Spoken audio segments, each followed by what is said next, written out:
പാഠം 398 ഒരു കൈക്കൂലി കഥ.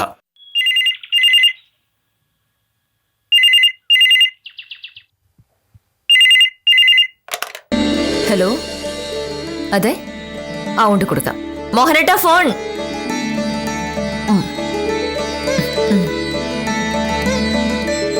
ഹലോ, അതെ മോഹനേഷനാണ്. പ്രകാശ, ഇന്നലെ ഞാൻ നിങ്ങളോട് പറഞ്ഞതാണ് നടക്കില്ലെന്ന്. വെറുതെ എന്നെ ഫോൺ ചെയ്തിട്ട് ഒരു കാര്യമില്ല. നിങ്ങൾക്കൊക്കെ തോന്നും പോലെ സർട്ടിഫിക്കറ്റ് തരാനല്ല സർക്കാർ എനിക്ക് മാസം മാസം ശമ്പളം എണ്ണി തരുന്നത്.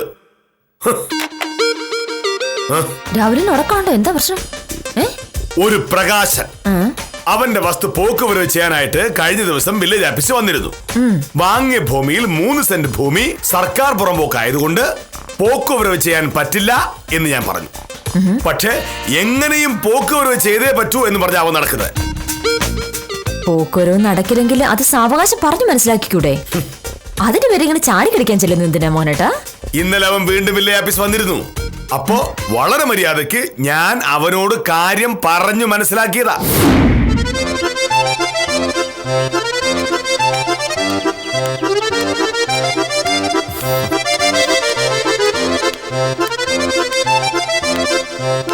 നമസ്കാരം സർ. നമസ്കാരം. പ്രകാശൻ എന്തിനാ വന്നേ? സാറിന് മനസ്സിലായില്ലേ? ഒട്ടും മനസ്സിലായില്ല. ഞാൻ കഴിഞ്ഞ ആഴ്ച വന്നിരുന്നു. അത് മനസ്സിലായി. സർക്കാർ പുറമ്പോക്കിൽപ്പെട്ട 3 സെന്റ് ഭൂമി കൂടി സ്വന്തം പേരിലാക്കി ആധാരം രജിസ്റ്റർ ചെയ്ത് ആ ആധാരം പോക്കുവരവ് ചെയ്യാനായി ഒരു അപേക്ഷയുമായിട്ടാണ് പ്രകാശൻ കഴിഞ്ഞ ആഴ്ച വന്നത്. അപ്പോ ഞാൻ പ്രകാശനോട് എന്താ പറഞ്ഞത്? പോക്കുവരവ് നടക്കില്ല എന്ന് പറഞ്ഞു. ഞാൻ ഇവിടുത്തെ വില്ലേജ് ഓഫീസറാണെന്ന് പ്രകാശൻ അറിയാമോ? അറിയാം സർ. വില്ലേജ് ഓഫീസറാണ് പോക്കുവരവ് ചെയ്യേണ്ടത് എന്ന് പ്രകാശൻ അറിയാമോ? അറിയാം. അപ്പൊ പിന്നെ പോക്കുവരവ് നടത്തി തരേണ്ട വില്ലേജ് ഓഫീസറായ ഞാൻ പോക്കുവരവ് നടക്കില്ല എന്ന് പറഞ്ഞാൽ പിന്നെയും അതേ ആവശ്യം പറഞ്ഞു ഇവിടെ വരേണ്ട കാര്യം എന്താണ്? അല്ല സർ, ഞാനൊന്ന് പറയട്ടെ. പ്രകാശൻ പണം കൊടുത്തു വാങ്ങിയ ഭൂമിയായിരുന്നുവെങ്കിൽ ഞാൻ പോക്കുവരവ് ചെയ്തു തരുമായിരുന്നു. പക്ഷേ പ്രകാശൻ കൊണ്ടുവന്ന ആധാരത്തിൽ 3 സെന്റ് സർക്കാർ പുറമ്പോക്കാണ്. സർക്കാർ പുറമ്പോക്ക് സർക്കാരിൻ്റെതാണ്. വളഞ്ഞ വഴിക്കത് സ്വന്തമാക്കാൻ ഒരാളെയും മോഹനേഷൻ സമ്മതിക്കില്ല. ആധാരം രജിസ്റ്റർ ചെയ്ത സബ് രജിസ്ട്രാർക്ക് എത്ര രൂപ കൊടുത്തു? 10,000. ആ കളി അവിടെ നടക്കും, ഇവിടെ നടക്കില്ല. കാരണം ഇവിടുത്തെ ഓഫീസർ ഞാനാണ്. സാറ് വിചാരിച്ചാൽ നടക്കുമെന്ന് അവര് പറഞ്ഞു. ആര്? സ്വയംപ്രഭ. സ്വയംപ്രഭ പറഞ്ഞത് വളരെ ശരിയാണ്. ഞാൻ വിചാരിച്ച നടക്കും, ഞാൻ വിചാരിച്ചാലേ നടക്കൂ. പക്ഷെ ഞാൻ വിചാരിക്കില്ല.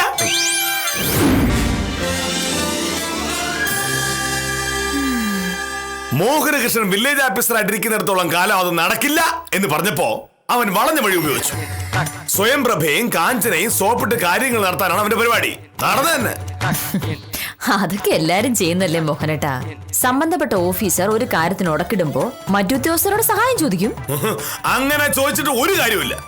കാരണം വില്ലേജ് ഓഫീസിൽ കാര്യങ്ങൾ തീരുമാനിക്കുന്നത് വില്ലേജ് ഓഫീസറാണ്. ഇനി പ്രകാശൻ ഇങ്ങോട്ട് ഫോൺ ചെയ്യുകയോ വില്ലേജ് ഓഫീസറിൽ ഈ ആവശ്യത്തിന് വരികയോ ചെയ്താൽ അവൻ വിവരം അറിയും. സർക്കാർ പുറമ്പോക്ക് തട്ടിയെടുക്കാൻ നോക്കിയതും പോരാ, അതിനെ എതിർത്ത് വില്ലേജ് ഓഫീസറോട് പുച്ഛം. നടന്നു തന്നെ. അഹങ്കാരി.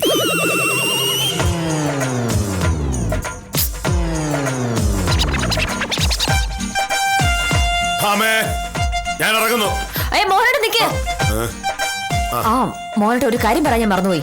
വൈകുന്നേരം വരുമ്പോ മാധവൻകുട്ടിയുടെ കടയിൽ നിന്ന് ഈ ലിസ്റ്റിലുള്ള സാധനങ്ങളൊക്കെ വാങ്ങിട്ട് വരണം.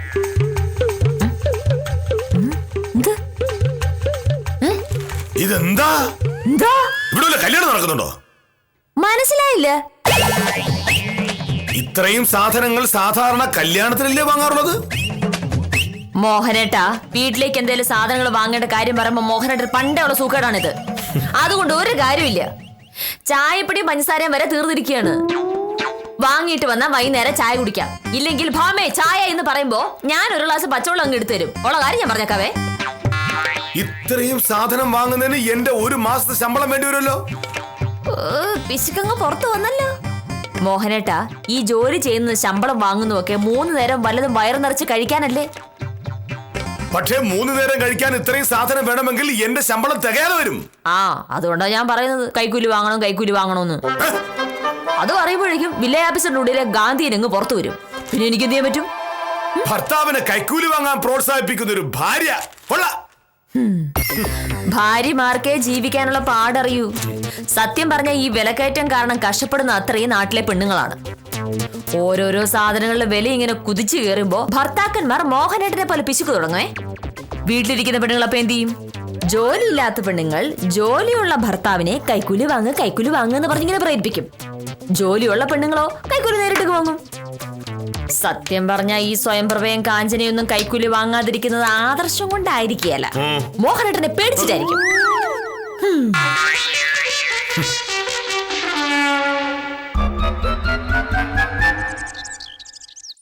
ഇങ്ങനൊരു സർക്കാർ ഉദ്യോഗസ്ഥൻ വേറെ കാണൂ? എന്ത് സ്വഭാവം അയാളുടേത്? നിങ്ങളൊക്കെ വല്ലപ്പോഴല്ലേ ഇത് അനുഭവിക്കുന്നത്. ഞാനും കാഞ്ചന സാറും ശിശുപാലൻ ചേട്ടനൊക്കെ എല്ലാ ദിവസവും ഇത് അനുഭവിക്കുക. സത്യം പറഞ്ഞ ഞങ്ങളുടെ വില്ലേജ് ഓഫീസ് ഒരു പട്ടാള ക്യാമ്പാ. തഹസീൽദാരുടെ ഒരു അകന്ന ബന്ധുവിനെ എനിക്കറിയാം. ആ വഴിക്ക് ഞാനൊന്ന് ശ്രമിച്ചു നോക്കി. പക്ഷെ വേറെ ആരെങ്കിലും ആയിരുന്നെങ്കിൽ നോക്കായിരുന്നു. മോഹനകൃഷ്ണന്റെ കാര്യത്തിൽ ഇടപെടാൻ തഹസീൽദാർക്ക് പോലും പേടിയാണെന്നാ പറയുന്നത്.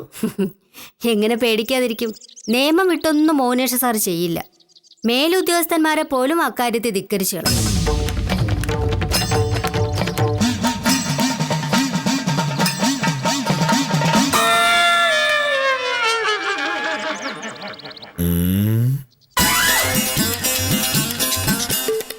സ്വയംപ്രഭയല്ലേത്?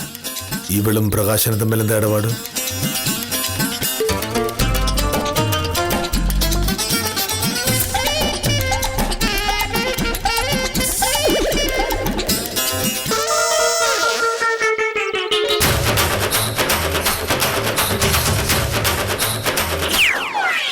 ആഫീസിൽ ഞാൻ പ്രശ്നം ഉണ്ടാക്കുന്നു കരുതി വഴിയിൽ വെച്ച് സ്വാധീനിക്കാനുള്ള ശ്രമമാണ്.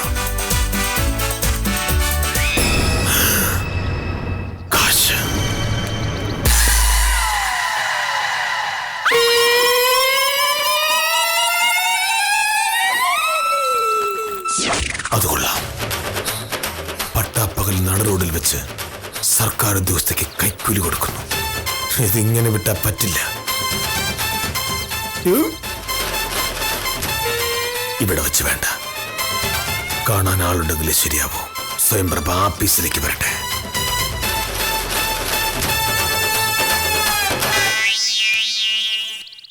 അപ്പൊ ഞാൻ വരട്ടെ. 10 മണി കഴിഞ്ഞ് 1 മിനിറ്റ് ആയ ലീവ് മാർക്ക് ചെയ്ത് കളയും മോഹനേഷ് സാർ.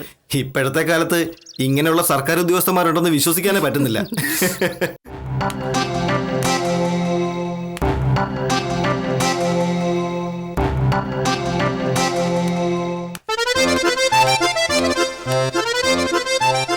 കാഞ്ചനെ, ഞാനറിയാതെ കാഞ്ചന കൈക്കൂലി വാങ്ങാറുണ്ടോ? ഇല്ല സാർ. എന്താ അങ്ങനെ ചോദിച്ചത്? പിന്നെ എങ്ങനെ ചോദിക്കണം? ആഫീസിൽ നിങ്ങൾ ആരോടെങ്കിലും കൈക്കൂലി വാങ്ങിയാൽ ഞാൻ കാണുമല്ലോ. അതുകൊണ്ട് ആഫീസിന് പുറത്തു വെച്ച് കൈക്കൂലി വാങ്ങാറുണ്ടോ എന്നാണ് ഞാൻ ചോദിച്ചത്. ഞാൻ ഇതുവരെ വാങ്ങിയിട്ടില്ല സാർ. ഞാൻ ഇതുവരെ വാങ്ങിയിട്ടില്ല. അതായത് വേറെ ആരെങ്കിലും ചിലപ്പോൾ വാങ്ങുന്നുണ്ടായിരിക്കും എന്ന്. എനിക്കറിയില്ല സാർ. ശിശുപാലൻ കൈക്കൂലി വാങ്ങാറുണ്ടോ? അറിയില്ല. സ്വയംപ്രഭ? അറിയില്ല. പക്ഷേ എനിക്കറിയാം. സ്വയംപ്രഭ കൈക്കൂലി വാങ്ങാറുണ്ട്. സർക്കാരിനെ പറ്റിച്ച് പുറംപോക്ക് ഭൂമി തട്ടിയെടുക്കാൻ ശ്രമിച്ച ഒരാളുടെ കയ്യിൽ നിന്ന് സ്വയംപ്രഭ കൈക്കൂലി വാങ്ങി. പ്രകാശനാണോ സാർ? ഓഹോ, അപ്പൊ കാഞ്ചനയ്ക്ക് അറിയാം കാര്യങ്ങൾ എങ്ങനെയാണ്. സ്വയംപ്രഭ വാങ്ങുന്ന പണം സ്വയംപ്രഭ ഒറ്റയ്ക്കെടുക്കുകയാണോ അതോ കാഞ്ചനയ്ക്കും ശിശുപാലും കൂടെ തരുമോ? ഞാൻ ഇതുവരെയ്ക്കും ഒരു ഒറ്റ രൂപ പോലും കൈക്കൂലി വാങ്ങിയിട്ടില്ല. കാഞ്ചനയുടെ ഭർത്താവിന് സർക്കാർ ഉദ്യോഗം ഉണ്ടല്ലോ. ഉണ്ട് സാർ. പ്രഹ്ലാദ കൈക്കൂലി വാങ്ങാറുണ്ടോ? അറിയില്ല സാർ. കാഞ്ചനയ്ക്ക് ഒന്നും അറിയില്ല. ഇക്കാലത്ത് സർക്കാർ ശമ്പളം കൊണ്ട് മാത്രം ജീവിക്കാൻ പറ്റില്ല എന്നും സുഖമായി ജീവിക്കണമെങ്കിൽ കൈക്കൂലി വാങ്ങണമെന്നൊക്കെ ചിന്തിക്കുന്ന ചില സ്ത്രീകളുണ്ട്. അവർക്കൊന്നും സർക്കാർ ജോലി ഇല്ലാത്തത് നാട്ടുകാരുടെ ഭാഗ്യം. പക്ഷേ കാഞ്ചനയ്ക്ക് സർക്കാർ ഉദ്യോഗമുണ്ടല്ലോ. അതുകൊണ്ട് കാഞ്ചന പറയൂ, കൈക്കൂലി വാങ്ങാതെ ജീവിക്കാൻ വലിയ പാടാണോ? അങ്ങനെ ചോദിച്ചാ ചോദിച്ചാൽ പറയൂ പറയൂ. അങ്ങനെ നമസ്കാരം സാർ. നമസ്കാരം. സ്വയംപ്രഭ എന്താ താമസിച്ചത്? ഞാൻ താമസിച്ചില്ല സാർ, കൃത്യം 10 മണി ആയതേ ഉള്ളൂ. സ്വയംപ്രഭ എന്നും എത്ര മണിക്കാണ് വീട്ടിൽ നിന്ന് ഇറങ്ങുന്നത്? 9:30. 9:30 വീട്ടിൽ നിന്ന് ഇറങ്ങിയാൽ നേരെ ഇങ്ങോട്ട് പോരുമോ? നേരെ ഇങ്ങി പോരും. അപ്പോ വഴിയിൽ ഒരാളെ കണ്ട് സംസാരിച്ചാൽ ഇവിടെ എത്താൻ വൈകില്ലേ? ഒരാളെ വഴിയിൽ കണ്ട് സംസാരിച്ചു, പക്ഷേ സ്വയംപ്രഭ വൈകിയില്ല. എന്തുകൊണ്ടാ? അയാളെ വഴിയിൽ കാണുമെന്നും സംസാരിക്കേണ്ടി വരുമെന്നും അറിയാവുന്നത് കൊണ്ട് സ്വയംപ്രഭ നേരത്തെ ഇറങ്ങി. അപ്പോ അയാളെ വഴിയിൽ കണ്ടത് മുൻ തീരുമാനം അനുസരിച്ചാണ്. സാർ എന്താ ഈ പറയുന്നത്? ഇങ്ങോട്ട് കെടുക്ക്. ഇതെന്താ? അയ്യോ അത് സാർ. മിണ്ടരുത്. സർക്കാർ ഭൂമി കയ്യേറാൻ ശ്രമിച്ച ഒരാളിൽ നിന്നും കൈക്കൂലി വാങ്ങാൻ വന്നിരിക്കുന്നു. ഇത് ഞാൻ വിടില്ല. സാർ അത് കൈക്കൂലി അല്ല. പിന്നെന്താ? അത് സാർ അറിയേണ്ട കാര്യമില്ല. ഞാൻ അറിയേണ്ട കാര്യമാണ്. എന്നെ കൈക്കൂലി നിന്ന് വശത്താക്കാൻ അവൻ ആദ്യം ശ്രമിച്ചു. അത് കഴിഞ്ഞ് പിന്നെ നിങ്ങളെ സോപ്പിട്ടു. ഞാൻ വിചാരിച്ചാൽ കാര്യം നടക്കുമെന്ന് നിങ്ങൾ പറഞ്ഞു എന്ന് പ്രകാശൻ എന്നോട് പറഞ്ഞു. ഞാൻ വിചാരിക്കില്ല എന്ന് മനസ്സിലാക്കിയപ്പോ സ്വയംപ്രഭ സ്വയം കൈക്കൂലി വാങ്ങി. ഞാൻ കൈക്കൂലി വാങ്ങിയിട്ടില്ല സാർ. മിണ്ടരുത്. കാഞ്ചനെ, ഇത് പ്രകാശൻ സ്വയംപ്രഭയ്ക്ക് കൊടുക്കുന്നത് ഞാൻ എന്റെ ഈ 2 കണ്ണുകൾ കൊണ്ട് കണ്ടതാ. സാർ തുറക്കല്ലേ പ്ലീസ് സാർ, പ്ലീസ്. തുറക്കും. ഇതിൽ എത്ര രൂപയാണ് നോക്കിയിട്ട് വേണം എനിക്ക് പോലീസിനെ അറിയിക്കാൻ. സാർ തുറക്കല്ലേ അതോടെ പ്ലീസ്. പ്രകാശൻ ജയിലിൽ പോവും, സ്വയംപ്രഭയുടെ ജോലിയും പോവും. എന്തോ എന്റെ ചക്കര മുത്ത. അത്രയും വായിച്ചില്ലേ? ബാക്കിയുടെ സാറങ്ങ് വായിക്കും. നിനക്കൊരു ഉമ്മാരാ എനിക്ക് കൊതിയാവുന്നു. കഴിഞ്ഞോ? ബാക്കി വായിക്കേ. എന്റെ പൊന്നു മോനേഷ് സാറേ, ഈ പ്രകാശനും പ്രഭയുമായി 1 കൊല്ലായിട്ട് പ്രേമത്തിലാ. കാമുകം വഴി വെച്ച് കാമുകിക്ക് പ്രേമലേഖനം കൊടുക്കുന്നതിന് വില്ലേജ് ഓഫീസർക്ക് എന്താ? സാറ് പറഞ്ഞല്ലോ എന്നെ പോലീസിൽ പിടിപ്പിക്കുമെന്ന്. സാർ ഇപ്പൊ ചെയ്തത് എന്റെ സ്വകാര്യമായ കാര്യങ്ങൾ ഇടപെട്ട് എന്നെ പീഡിപ്പിക്കുക എന്നതാണ്. തൊഴിൽ സ്ഥലത്തെ പീഡനമെന്ന് പറഞ്ഞ് ഞാനൊരു കേസ് കൊടുത്താൽ എങ്ങനെ ഇരിക്കും? എനിക്കറിയില്ലായിരുന്നല്ലോ. ജോലി മോനേഷ് സാറേ, ഇങ്ങനെ ചമ്മി ഞാൻ കണ്ടിട്ടേ ഇല്ല. അത്രയല്ലേ വായിച്ചോളൂ. ബാക്കി കൂടെ വായിച്ചിരുന്നെങ്കിൽ സാറിന് അറ്റാക്ക് വന്നേനെ.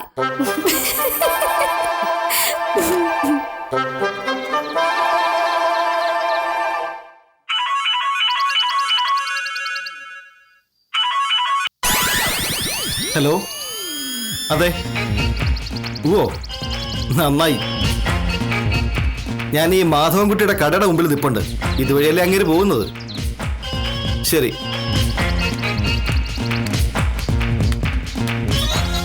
കുറച്ചു നേരമായല്ലോ പ്രകാശ, നീ ഇവിടെ നിൽക്കുന്നു. എന്താ കാര്യം? ഒന്നുമില്ല, ഒരാളെ കാത്തു നിൽക്കുക. ആരെ? അതൊക്കെ നീ കണ്ടോ. ആളെങ്കിൽ വരട്ടെ.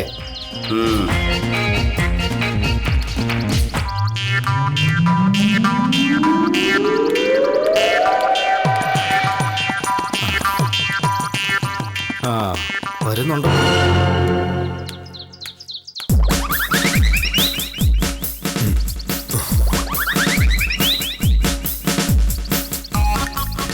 ഈശ്വര, പ്രകാശൻ. സ്വയംപ്രഭ പ്രകാശനോട് വല്ലതും പറഞ്ഞു കാണോ? തിരിഞ്ഞു പോയാൽ അതിന്റെ കാര്യമില്ലല്ലോ.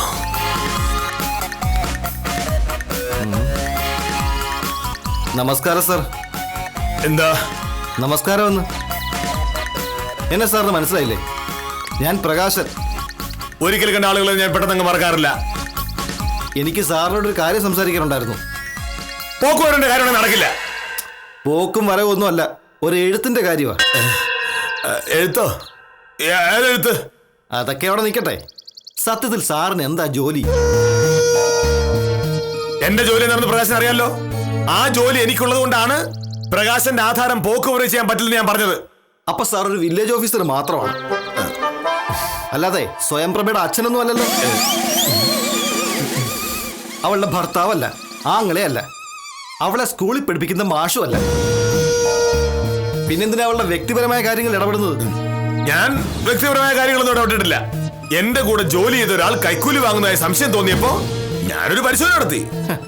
പരിശോധന നടത്താൻ സാറ് വിജിലൻസ് ഒന്നും അല്ലല്ലോ. അതിപ്പോ വിജിലൻസുകാർക്ക് മാത്രമേ പരിശോധന നടത്താൻ അവകാശമുള്ളൂ. സ്വയംപ്രഭ പ്രായപൂർത്തിയായ ഒരു സ്ത്രീയാണ്. അവൾക്ക് ഇഷ്ടമുള്ളവരെ വഴിയിൽ വെച്ച് കാണും, സംസാരിക്കും, അവർ കൊടുക്കുന്നതൊക്കെ വാങ്ങും. അതിന് സാറെന്താ? കുറച്ച് കാലമായി തന്റെ ഈ വേഷം കെട്ട് തുടങ്ങിയത്. താനോ? മാന്യമായിട്ട് സംസാരിക്കണം. ഞാനൊരു വില്ലേജ് ഓഫീസറാണ്. വില്ലേജ് ഓഫീസറുടെ ജോലി ചെയ്താൽ മതി.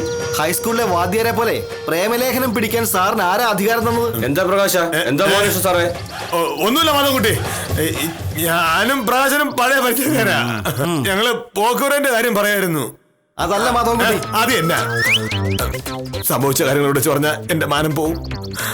അതുകൊള്ള ഒരു പെങ്കൊച്ചിന് അവളെ കെട്ടാൻ പോകുന്നവൻ കൊടുത്ത പ്രേമലേഖനം പരസ്യമായി വായിച്ചു നോക്കാൻ സാറിന് എന്ത് മാനം?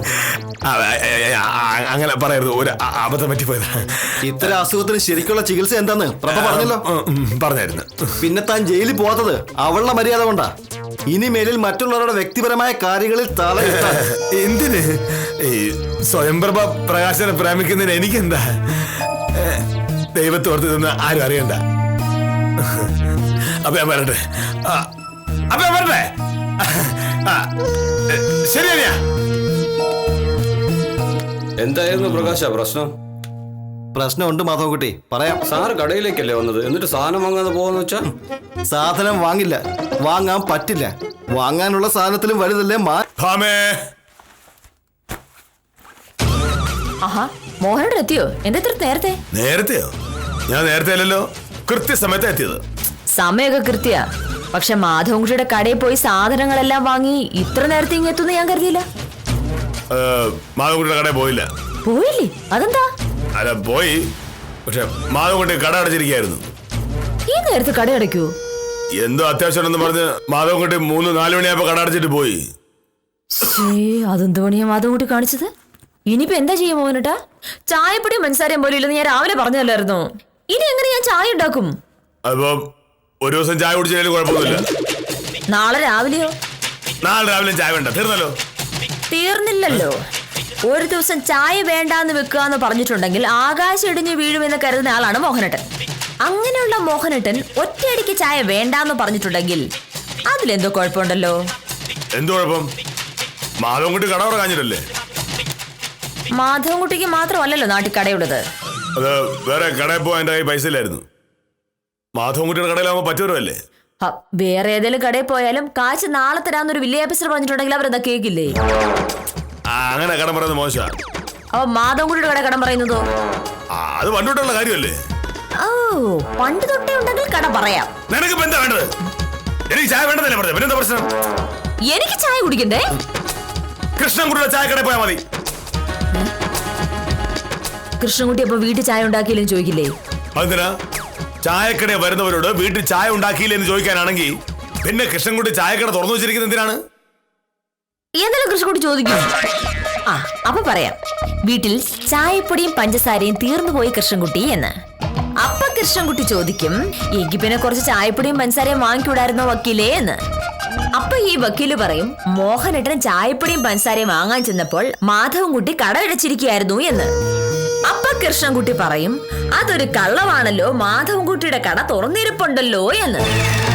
അപ്പൊ സത്യം പറയാം, മോഹനേട്ടന് കടയിൽ ചെന്നപ്പോ പ്രകാശൻ തടഞ്ഞു നിർത്തി ചീത്ത വിളിച്ചു, അതുകൊണ്ട് സാധനം വാങ്ങിയില്ല എന്ന്. ഞാൻ എങ്ങനെ അറിഞ്ഞു എന്ന് ചോദിക്കണ്ട, ഞാൻ അറിഞ്ഞു. അത് പ്രകാശൻ ചീത്ത വിളിക്കാൻ കാരണം നീയാ. ഞാനോ? നീ പറഞ്ഞില്ലേ ജോലിയുള്ള പെണ്ണുങ്ങളൊക്കെ കൈക്കൂലി വാങ്ങുന്ന കാലമാണെന്ന്? അതുകൊണ്ടാ സ്വയംപ്രഭ കൈക്കൂലി വാങ്ങുന്നതാണെന്ന് ഞാൻ വിചാരിച്ചത്. കൊള്ളാം, നല്ല ന്യായം. മാധവൻകുട്ടി കാര്യം വിളിച്ചു പറഞ്ഞപ്പോ ഞാൻ പറഞ്ഞു, ചായപ്പൊടി മനസ്സാര ആരുടെയെങ്കിലും കൊടുത്തുവിടാൻ. സാധനം ഇപ്പൊ ഇങ്ങ് വരും. ഒരു നല്ല ചായ ഇട്ട് തരാം. അത് കുടിക്കുമ്പോഴേക്കും ഈ ക്ഷീണമൊക്കെ അങ്ങ് മാറും. ആ എഴുത്തിലെന്തായിരുന്നു? അത് ഇതുപോലത്തെ എഴുത്തെഴുതി എനിക്ക് തന്നൂടെ? തരുവോ? തരില്ല. സത്യസന്ധന്മാരായ ആളുകൾ പലപ്പോഴും ശുദ്ധഗതിക്കാരായിരിക്കുമെന്നാണ് ശാസ്ത്രം.